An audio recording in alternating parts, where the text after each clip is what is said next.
돈 풀고 백신 맞고 있는데 주가는 왜 이렇게 떨어질까요? 그리고 달러는 왜 계속 올라갈까요? 금리 앞으로 계속 올라갈까요? 한 방에 쉽게 정리해 드리겠습니다. 안녕하세요, 상승효과입니다. 주가가 많이 떨어지고 있죠? 특히 미국 나스닥 최근에 많이 떨어졌어요. 이 상황을 이해하기 위해서는 작년 코로나 때부터 지금까지 있었던 일들을 이해하셔야 됩니다.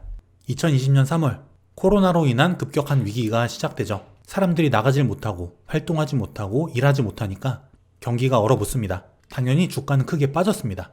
이때 미국 중앙은행 연준은 금리를 내리고 양적 완화, 돈을 풀면서 적극적으로 경기 부양을 하게 되죠. 시중에 이렇게 늘어난 돈들이 주식 시장으로 몰리면서 주가가 크게 상승했어요. 돈의 힘으로 인한 주가 상승이었죠.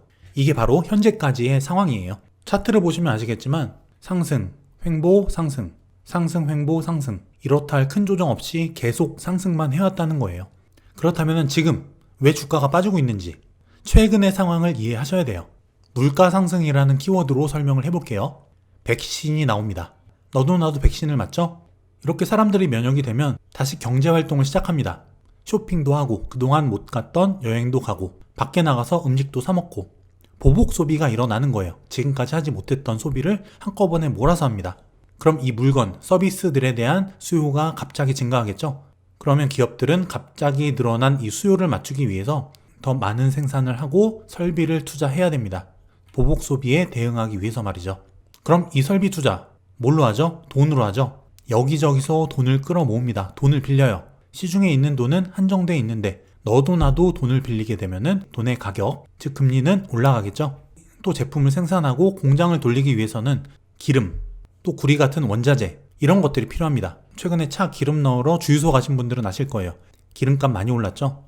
이런 석유 같은 원자재 가격이 오르면서 물건값도 같이 뜁니다. 원가가 올라가니까 자연스럽게 물가도 올라가죠. 경기가 회복되면 물가도 오르고 금리도 올라가는 자연스러운 현상이 나타나는 거예요. 정리하면 경기가 회복되면서 물가 상승, 인플레이션이 나타납니다. 여기에 맞춰서 돈의 값인 금리도 상승을 하죠. 이게 지금 최근에 일어나고 있는 일들입니다. 경기 회복에 대한 기대가 올라오면서 물가 상승에 대한 우려도 커지고 있는 상황이죠. 실제로 국채금리 가격이 급격하게 올라가고 있고요. 그리고 또 하나 미국에서 1조 9천억 달러 규모의 경기 부양책을 하원에서 통과시킵니다. 물론 상원 통과도 필요는 하지만 이런 대규모 경기 부양책을 계획하고 있다는 거예요. 그러면은 미국 정부가 이 1조 9천억 달러라는 돈, 이걸 어디서 날까요? 국채를 발행하는 거예요. 국채가 뭐냐면 국가가 정부가 발행한 채권입니다. 정부가 이 국채를 발행하면 누군가 이 채권을 사겠죠? 그 대가로 채권을 산 사람한테 정부는 이자를 주죠. 그게 국채금리예요. 이렇게 채권을 발행해서 조달한 그 돈을 가지고 재난지원금도 뿌리고 경기 부양 활동도 하고 여기저기 돈을 뿌리는 겁니다. 이렇게 정부가 발행한 채권들이 시장에 많이 늘어납니다. 공급이 많아지는 거죠. 그럼 자연히 가격은 떨어집니다.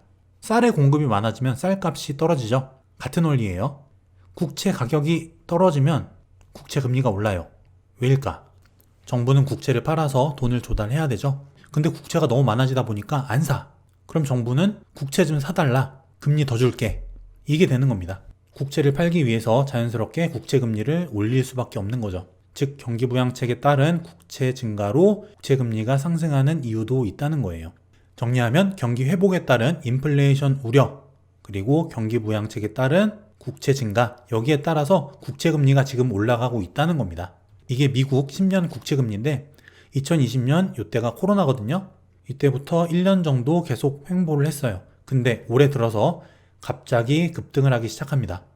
무려 1.58%까지 올랐어요. 코로나 전에 여기 보이시죠? 2%대 2% 안에서 왔다 갔다 하다가 다시 그 수준을 회복하고 있는 거죠. 마지노선을 1.5에서 2% 정도로 보는 시각이 많긴 한데 어디까지 올라갈지는 아무도 모릅니다. 어쨌든 올해 들어서 국채금리가 급격하게 올라가고 있어요. 국채금리가 상승하면 어떻게 되냐? 돈이 주식에서 채권으로 이동합니다. 국채, 미국이 망하기 전에는 돈을 뗄 염려가 없어요. 안전자산이죠. 예금 같은 안전한 채권의 금리가 올라가면은 굳이 주식할 필요가 없는 거예요. 옛날에는 채권 금리가 싸가지고 할 필요를 못 느꼈는데 채권 금리가 1.5%, 2%까지 주네? 그러면 위험한 주식에서 돈을 빼서 안전한 채권으로 돈이 이동한다는 거죠. 그리고 또 하나 기준금리가 올라갈 수 있는 가능성도 생겨요. 이 국채 금리에 실질 금리들이 다 연동이 되거든요. 자연스럽게 기준금리도 올라갈 수밖에 없다는 겁니다. 물가가 상승하고 국채금리가 올라가는 이 상황, 시장은 연준이 기준금리를 올리고 돈풀기를 중단하지 않을까? 이런 우려를 하고 있는 거예요. 물가가 올라가면 이 올라간 물가를 잡는 방법이 뭐가 있죠? 금리를 올리는 거예요. 금리를 올리면 사람들은 시중에 갖고 있던 돈을 다시 은행에 맡깁니다. 예금금리가 올라가면 투자를 하지 않고 은행에 맡기죠. 또 대출금리도 같이 올라가니까 대출을 안 받아요. 시중에 돈이 줄어든다는 거죠. 이런 경기 회복에 따른 물가 상승이 이 기준금리 인상에 대한 우려를 낳고 있는다는 겁니다. 즉 주가 하락 요인이라는 거예요. 실제로 국채금리가 급등하면서 주가가 조정받고 있습니다. 최근 주가 하락 이유는 정리하면 기준금리 인상에 대한 불안감, 그리고 너무 많이 올랐죠. 특히 성장주, 테슬라, 애플 이런 주식들 급격한 상승, 즉 거품에 대한 자연스러운 조정입니다. 최근에 주가 하락폭을 보면은 나스닥이 가장 많이 빠졌죠. 나스닥은 테슬라 같은 그런 성장주, 기술주 중심의 시장이죠. 다우는 보잉, 맥도날드, 월마트, 코카콜라 이런 경기 방어주들이 있기 때문에 크게 빠지지 않았어요. 하지만 최근에 많이 올랐던 나스닥, 거품이 낀 성장주들 위주로 조정이 나온 겁니다. 코스피는 그나마 선방을 했어요. 성장주 위주의 조정이라는 겁니다. 국채금리가 거의 1.6%까지 올라왔는데 계속 올라간다면 어떻게 될까요? 불안해할 필요는 없어요.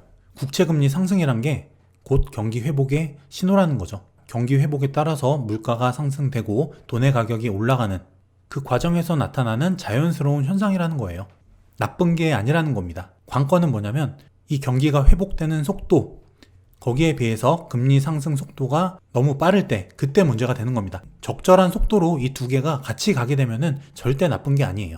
단지 지금처럼 경기 회복 초기지만 국채금리만 급등하는 이런 시점에는 주가가 변동성이 심해질 수 있다는 거예요. 지금처럼 주가가 갑자기 큰 폭으로 하락을 하거나 발작을 일으킬 수 있다는 거죠.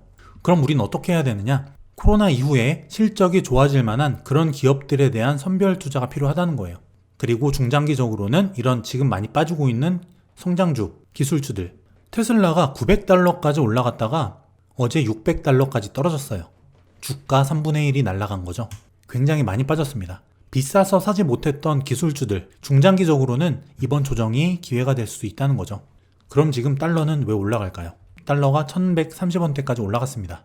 코로나 때문에 급등을 했다가 시중에 돈이 많이 풀리니까 달러 가치가 급격하게 하락을 하고 있었죠. 최근에 주가가 빠지면서 다시 고개를 들고 있습니다. 금리가 올라가면서 상황이 불안해지니까 위험자산인 주식에 대한 선호가 줄어든 거예요. 그리고 안전자산, 달러죠. 달러에 대한 수요로 바뀝니다. 현재 가격 1127원까지 뛴 겁니다.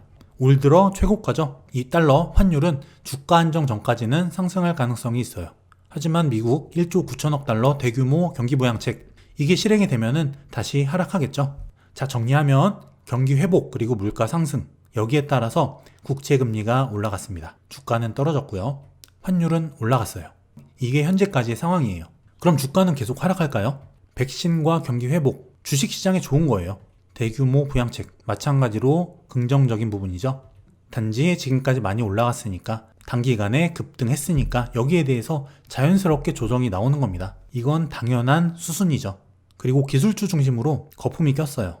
기술주, 성장주 같은 거는 지금 매출 안 나오고 이익이 안 나오지만 미래에 많이 성장할 거니까 그걸 미리 땡겨와서 지금 가격에 반영을 시킨 거예요. 돈이 많이 풀렸기 때문에 실질적인 기업 가치 대비해서 고평가가 돼 있다는 거죠. 이런 조정은 당연한 거라는 거예요. 하나 팁을 알려드릴게요. 코스피 차트를 보게 되면은 이 파란 색깔 선이 20일 이동평균선, 보라색이 60일 이동평균선이에요. 주가는 이렇게 이동평균선에서 멀어졌다, 가까워졌다, 멀어졌다, 가까워졌다를 반복합니다. 주가가 너무 급격하게 오르니까 이 이동평균선이 미처 따라가지 못하죠, 주가를. 이 거리가 너무 멀어져 있어요. 이 이동평균선이 따라갈 때까지 주가가 기다려줄 수밖에 없다는 겁니다. 그러려면은 주가가 하락을 할 수밖에 없죠. 코로나 때도 급격하게 주가가 빠지면서 이동평균선에서 멀어집니다. 결국 다시 이동평균선으로 회귀를 하죠. 마찬가지예요. 지금은 상승으로 이동평균선에서 멀어졌기 때문에 다시 이동평균선에 붙을 때까지 기다릴 수밖에 없다는 거죠. 하락 후 상승, 상승 후 하락. 이게 주식의 가장 기본적인 특성입니다. 워런 버핏이 말하죠. 결코 미국이 나빠진다에 돈을 걸지 마라. 경기 회복 가능성을 낙관하고 있다는 거예요. 하지만 물론 이 가격이 어디까지 빠질지, 조정이 어디까지 빠질지 이걸 정확히 맞출 수 있는 사람은 없습니다. 중요한 거는 계속해서 무조건 상승만 하는 시장은 없다는 걸 인지하는 거예요. 그렇기 위해서는 주식이 100%면 안 되겠죠. 현금 비중, 안전자산 비중 필요하다는 거예요. 작년에 주식으로 많이 버셨던 주린이분들, 이번 장에서 많이 힘드실 겁니다. 처음 겪는 큰 조정이니까. 하지만 이게 주식시장이에요. 이번에 느끼신 게 있었다면 다음부터는 빚내서 하는 투자, 현금 없는 투자, 몰빵하는 투자 이런 걸 피해야 되겠죠. 주식시장은 아주 공평합니다. 내가 아는 만큼, 내가 경험을 쌓은 만큼 돈을 벌게 돼 있어요. 그리고 도박적인 투자를 하는 사람은 잃을 수밖에 없고요. 이게 주식시장입니다. 너무 불안해하지 마시고 다음에 똑같은 이런 상황이 발생했을 때 어떻게 해야 내 돈을 지키고 기회를 잡을 수 있을지 거기에 대해서 많이 고민하는 그런 투자를 하시기 바랍니다. 항상 건강한 투자 하시고요. 다음에 더 좋은 콘텐츠로 또 찾아오겠습니다. 감사합니다.